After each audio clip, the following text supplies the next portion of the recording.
Alvir looked at the faces of the men standing along the ship's sides, and the complex mixture of emotions he had never known before washed over him. There was a pride, fear, and bravado mixed with the distant, just approaching notes of a formidable battle rage. Of course, it was all about the unusualness of what was happening. Even though he had been in a few raids on neighboring settlements, Naumdal and Era, all of them were more or less ordinary fights with the warriors pretty much like his relatives and friends from Sandvik. When everyone knows in advance how everybody will be armed, who is ready to fight, and who would prefer to get away with the paying a gelding. People are people. You know what to expect from them.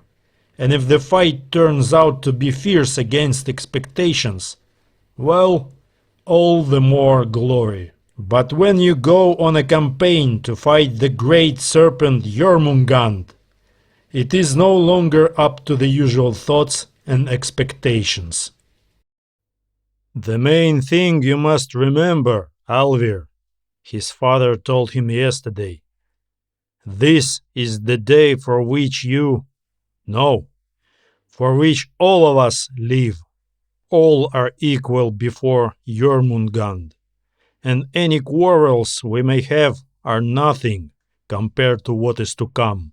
So be prepared to fight shoulder to shoulder with those who swore vengeance on you, and those you swore vengeance on.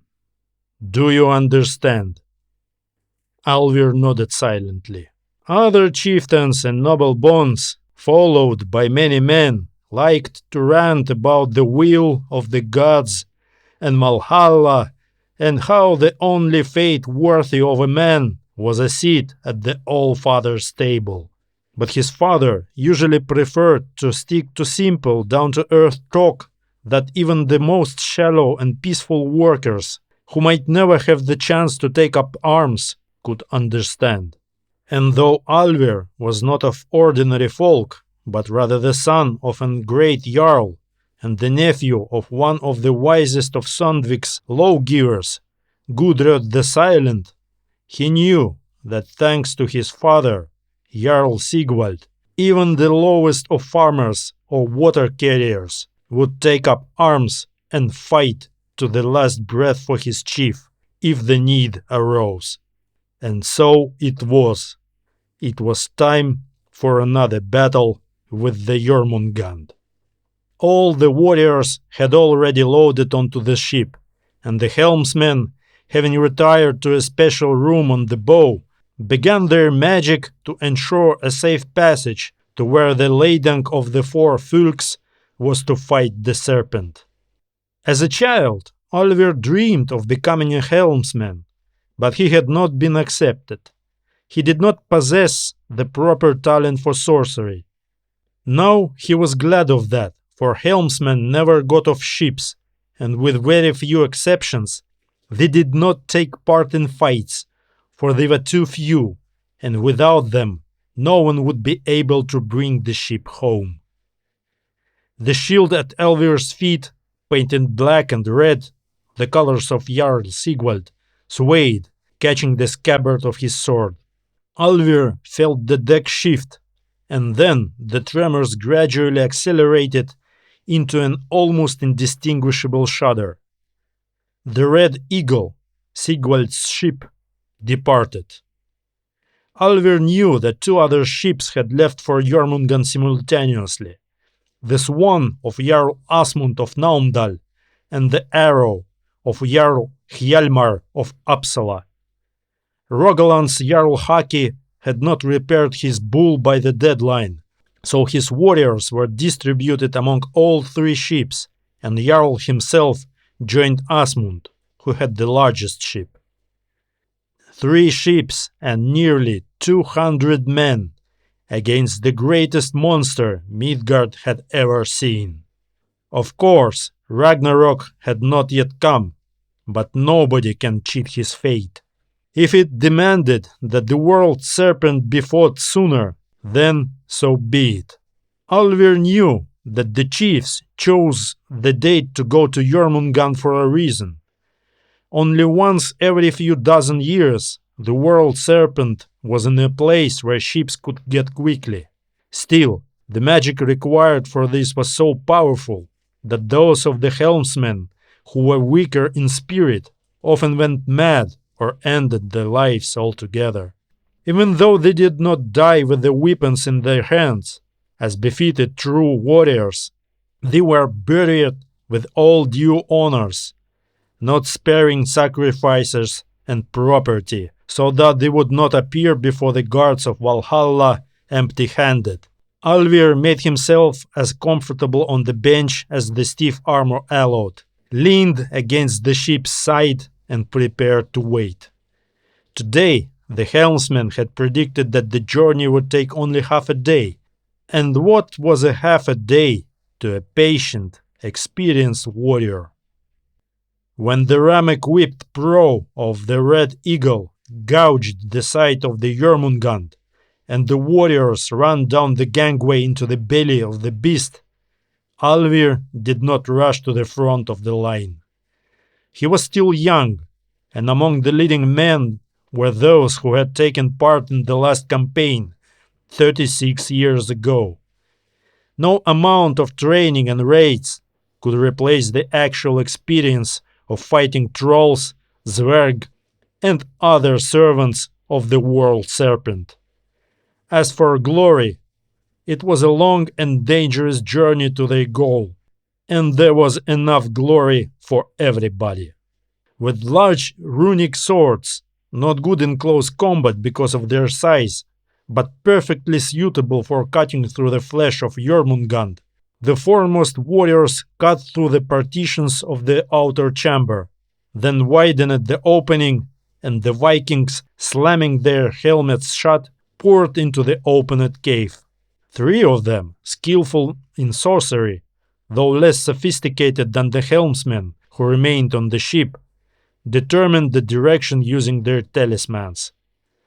The party moved there, leaving watch every 120 paces, so as not to be caught unaware by an attack from the rear.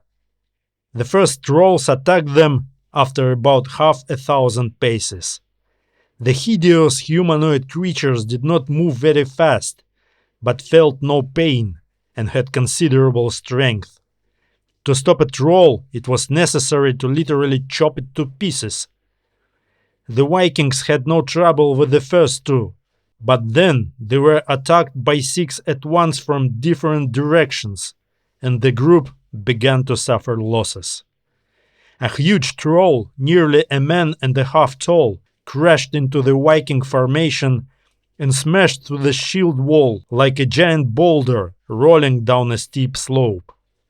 Several spears were thrust into him, and the scattered men jumped up and began to chop the beast with swords and axes until it collapsed, pouring a slimy green slurry that replaced its blood. Unfortunately, not everyone recovered from the blow. 2 men were left lying with fractured skulls, and several others, with broken arms, legs, and ribs, were forced to head back to the ship because he could no longer fight in the formation with others. Alvir knew that the men from the other ships were also cutting the way through the belly of the beast now, but no one, not even the wisest of sorcerers, could predict who would have the best luck. Perhaps, if it was the All-Father's will, all 3 squads will return with the spoils. They would soon find out. Obeying the sorcerer's instructions, the party turned into a narrower tunnel, where the trolls could not squeeze through because of their size. But people had to stretch too, because only 2 or 3 warriors could walk side by side in the tunnel, and that was dangerous, because from the barely visible side branches that looked like cramped dens, vile creatures such as Alvir had never seen before popped out into the tunnel. Shapeless balls of moving tentacles about the knee of a grown man rushed at the Vikings' feet, entangling them and toppling the warriors, then piled up in large numbers, literally burying the fallen under them. Passing a Viking who had fallen victim to such an attack, his friends had slashed all the creatures that attacked him, but it was too late. Alvir saw the broken helmet visor and the whiteness of the skull bones. The flesh of the unfortunate man had been devoured in a matter of moments. However, Alvir's father, Jarl Sigvald, ordered the bodies of the slain to be left behind. There was no time to waste. They would pick them up on the way back, if they could. They reached their goal after about an hour, which Alvir knew would be forever etched in his memory. He would tell his children about the campaign, of course, and the Skilds would probably write many poems of the Vikings' valor, and the exploits of the survivors and the dead would become the basis for sagas. But nothing will be able to convey the fury of the warriors, sorrow for their dead comrades, and terrible creatures, wave after wave, rushing upon the detachment with only one purpose: to kill, not to let people even one step forward. But the men endured and broke through. In the spacious hall, a relatively small, about the size of a barrel of ale, cloth shimmered on a dais of World Serpent's flesh. Alvir could sense, even from a distance, what great power lay hidden within that cloth. The heart of Jormungand. It was the main and only goal of the quest. The magic power exuded by the heart of the World Serpent was the only thing that could save the settlements of the Northmen from the fierce cold of Ginnungagap, and there was nothing more glorious for any man than to participate in a quest for the source of Jormungand's power, and for whom it was destined to return with victory, and for whom to fall in battles with the uncleanness that served the World Serpent. Only the Norns know, and certainly no one can neither predict nor change. The way back to the ship was surprisingly quiet. One of the sorcerers had said that the loss of the heart would exhaust Jormungand's guards, and so it was.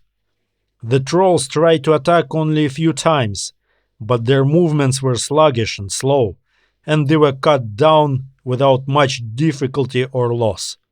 Still, Alvir only felt safe when the 4 men chosen for their strength carried the heart stretcher aboard the Red Eagle, and the ship set sail, heading back to their homeland of Sandvik.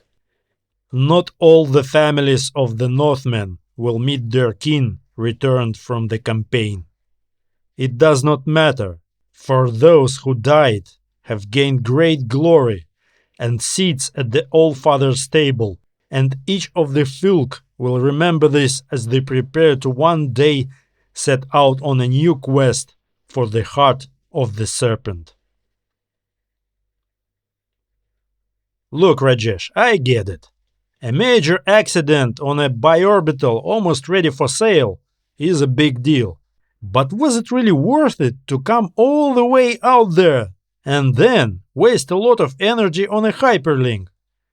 Arvind Kejriwal, the 3rd projection manager of Amrita Biorbital Limited, stared irritably at the hyperlink screen. Emergency engineer Rajesh Shivashankar was staring at him from the screen, and there was not an ounce of remorse in the young technician's gaze. But there was something in it that Arvind, who knew Rajesh well, they had been friends for several years already, had not seen for a long time. A childish delight of learning, the pure joy of meeting the unknown. "Don't be so boring," Rajesh said. "You have no idea what we have encountered here, and when you'll know, you will be as amazed as I was." Arvind sighed. "Don't tell me we're going to miss the delivery deadline by a lot," he said. "That's the last thing we need. What the hell happened in there? Did the engineering department make a big mistake and the biorbital went out of orbit and got hit by a stray comet? Was it attacked by ravenous bug-eyed monsters from parallel universe? Or had it been hijacked by dashing space pirates from stupid adventure holo shows?" To his surprise, Rajesh did not take offense at the snide words, but nodded his head, smiling cheerfully.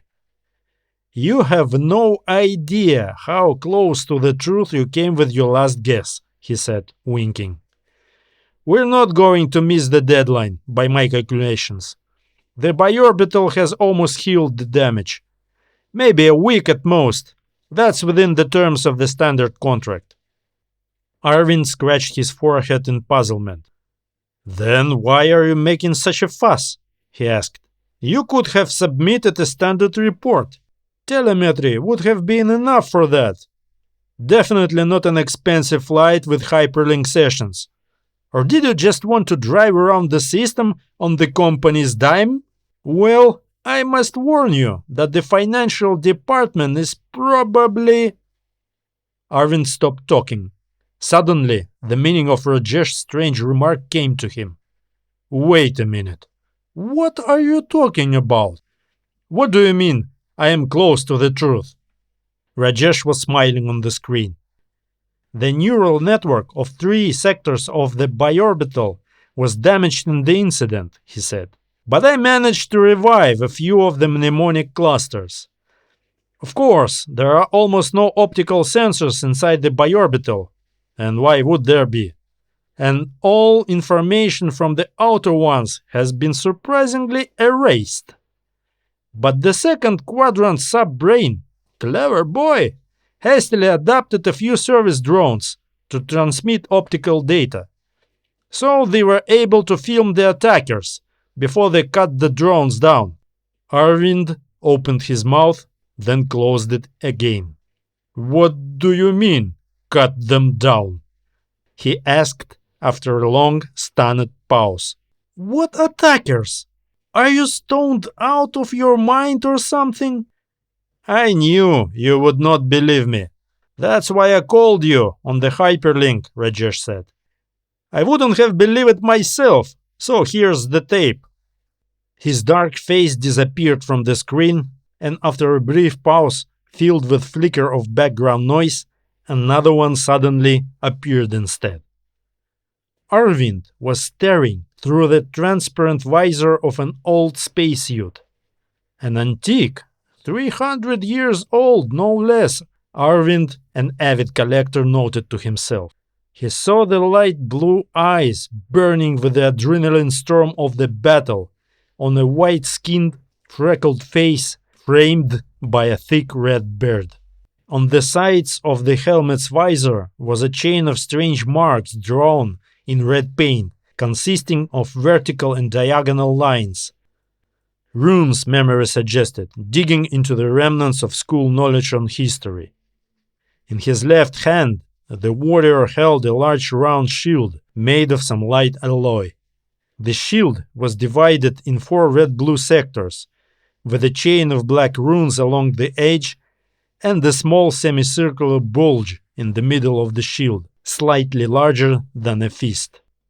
Behind the back of the strange man in the spacesuit, the space of the biorbital service corridor was visible.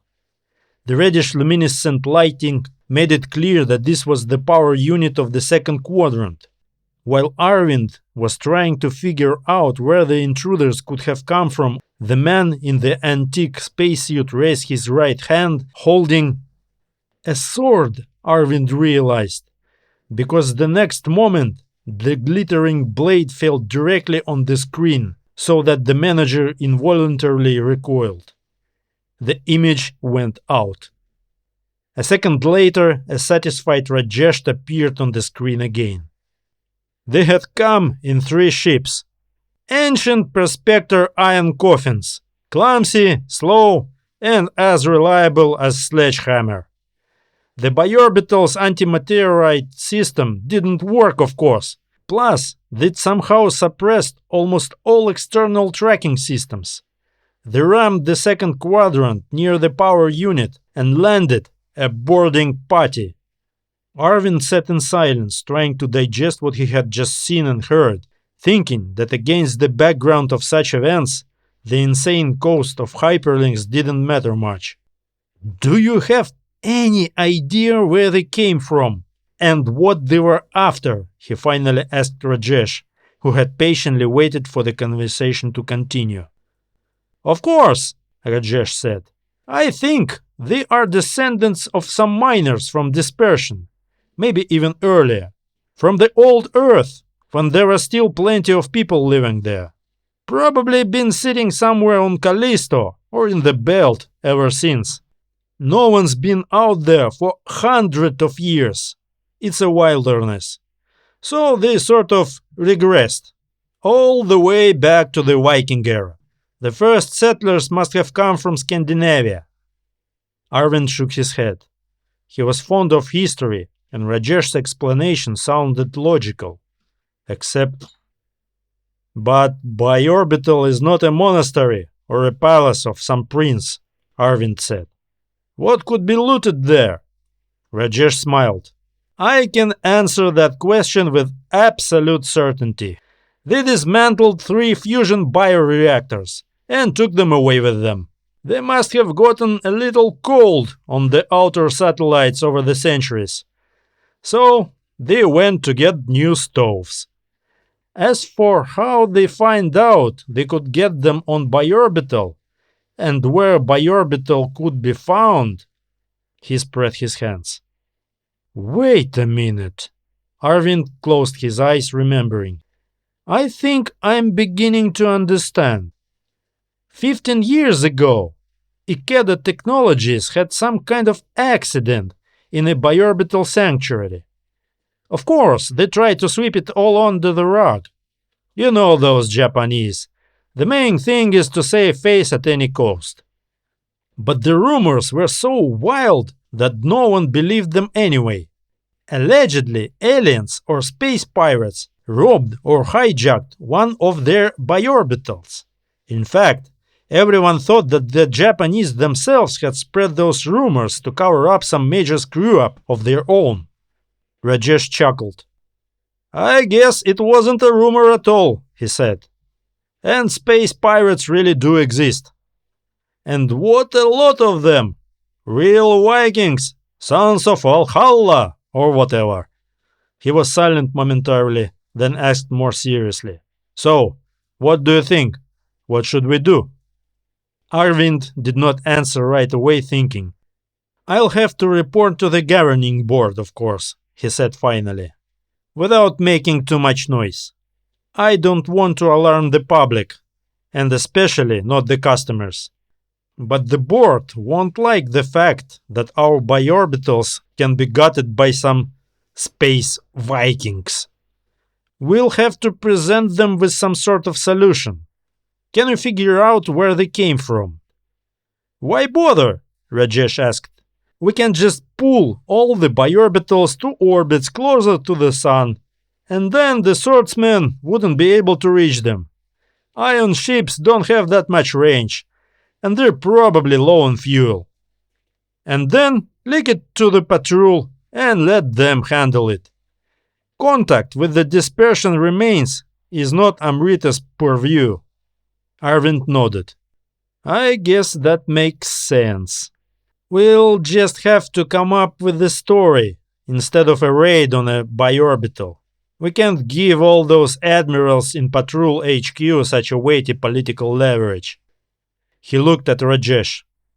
Do you understand me? Of course I do. I have already erased everything from the memory of the biorbital, and I will erase it on my shuttle as well. All data will remain only on the external memory crystal. Arvind breathed a sigh of relief, with a hint of annoyance mixed in.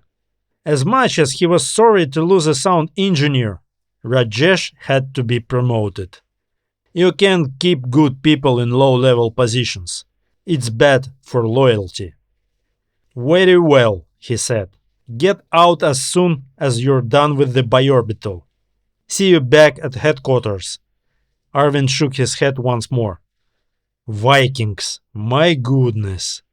He pressed a key and the hyperlink screen went out.